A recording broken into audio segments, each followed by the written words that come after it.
Bismillahirrahmanirrahim. Alhamdulillahi rabbil alamin.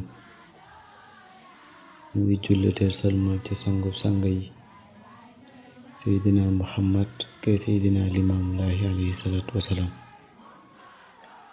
di ñaan yàlla mu doolu ko xeewal ak mucc, di ko ñaanal mbooleem njabootam ak ay saxaabaam. di leen nuyu, di leen ziyaara, di ci jiital suñu xalifa seydina baay abdullahi ak mboolem njaboot ak seydina limaam mahdi alayhi salaatu wasalaam.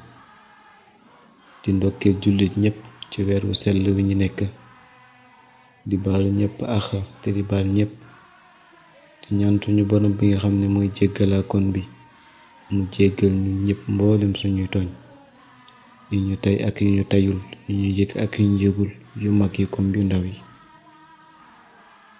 di ko ñaan tamit mu saafaral ñu mbas mi nga xam ne moo dal suñu kaw ba dagg daanaka mboolem suñuy yitte.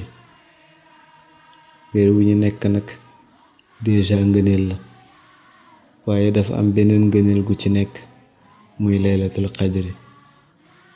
comme mbiru diine ji yu ci bari nu ñu demee, bii itamit werante mu nga sax ci xam ban guddi lay tombeel. sanga bi nag alayhi salaatu wasalaam mi nga xam ne mooy sangub jamana di seydina limaamul mahdi muntaza alayhi salaatu wasalaam, loolu moo waral mu jàngale ni guddi yépp nañu koy màggal, bu ko defee duñu rëcc. loolu moo waral soppakoor yi daan def ci guddi gu nekk. comme ni ñu ko xamee ñun ñépp fi àddina bi toll, moo waral ñu tere ay ndaje, waaye nag loolu warul mën a tax ñu bàyyi jàngalem seydina limaamu alayhi salaatu wasalaam boobu. certes ci mboolee ci kër yi la yiw yi daan ëppee, waaye firiwul ni mënuñoo soppakoor suñuy kër. kaamil yaa ngi ci kër yi, jullikaay yaa ngi ci kër yi, kursi yaa ngi ci kër yi.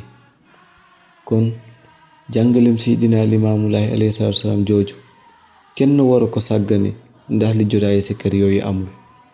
kenn ku ci nekk mën na ko defee këram ci tudd yàlla gu bari, comme ni ko sanga bi alayhi salaatu wasalaam diglee ci ay xutbaam, ci jàng alxuraan gu bari, ci ay naafila yu bari. amaada ba nag ku topp réseaux sociaux yi, moo xam direct yi ñu fi gis léegi la wala théâtre yeeg yooyu, doo tala sopp ko sa kër.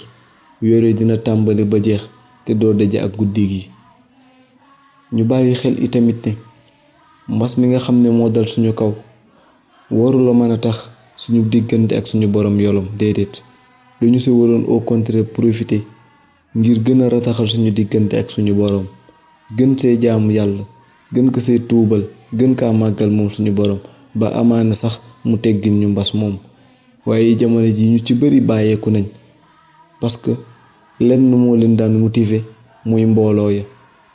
yàlla na yàlla nangu suñuy jaamu, xëttal ñu su njub, jéggal ñu suñuy tooñ ci barkeb seydina alimaamul mahdi alayhi salaatu wasalaam.